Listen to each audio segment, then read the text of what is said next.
তার চোখ ছাড়া এই পুরো জায়গাটা জাস্ট গর্ত হয়ে আছে, পুরো জায়গাটা গর্ত হয়ে আছে, মানে চোখ ছাড়া আর কিছু একটা চোখ তাও মনে হয় আছে, আর পুরো জায়গাটা জাস্ট একটা ভয়ঙ্কর গর্ত হয়ে আছে। প্রত্যেকটা পেশেন্টের কাছে আমরা গিয়েছি, উপদেষ্টা মহোদয় ছিলেন, সাজিদ ভাই ছিলেন, আমরা অন্যরা ছিলাম।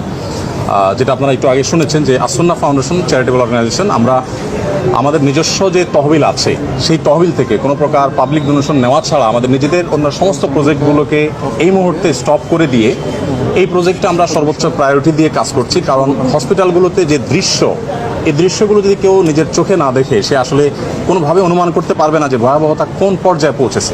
এই মাত্র আমরা বানিউটে একটা এসডিউতে একজন পেশেন্টকে দেখে আসলাম, তার মুখাবয়ব দেখার পর নিজেকে কন্ট্রোল করা খুবই কঠিন। তার চোখ ছাড়া এই পুরো জায়গাটা জাস্ট গর্ত হয়ে আছে, পুরো জায়গাটা গর্ত হয়ে আছে, মানে চোখ ছাড়া আর কিছু একটা চোখ তাও মনে হয় আছে, আর পুরো জায়গাটা জাস্ট একটা ভয়ঙ্কর গর্ত হয়ে আছে। তো আলহামদুলিল্লাহ আমরা এর আগে সাজিদ ভাই এসেছেন, এই পেশেন্টেরই আগের অবস্থার তুলনায় এখন অনেক ভালো। এটা হলো একটা আনন্দের সংবাদ যে তাদের খুব প্রপার ট্রিটমেন্টের মাধ্যমে তারা সুস্থ হয়ে উঠছে। আমরা ফাউন্ডেশন থেকে 5 কোটি টাকা ইতিমধ্যে আলহামদুলিল্লাহ খরচ করেছি। আরও 5 কোটি টাকা আমরা আমাদের অন্যান্য প্রজেক্টগুলোকে সংকুচিত করে হলেও এখানে আমরা খরচ করছি। এবং শুধু আমরা নয়, আমার মনে হয় যে সারা দেশের মানুষ তাদের সাথে আছে। আমি বিভিন্ন জায়গায় গিয়েছি, সাধারণ মানুষ তাদের জন্য বিচলিত, সবাই দোয়া করছে। আমরা আশা করব যে তারা খুব দ্রুততার সাথে সুস্থ হয়ে উঠবেন এবং ইনশাআল্লাহ তারা স্বাভাবিক জীবনে ফিরে আসবেন এবং শেষ পর্যন্ত তাদের পাশে সারা দেশের সর্বস্তরের মানুষ, বিশেষ করে আলেম সমাজ, মসজিদ, মাদ্রাসা থেকে তারা অনবরত তাদের জন্য দোয়া করে চলছে।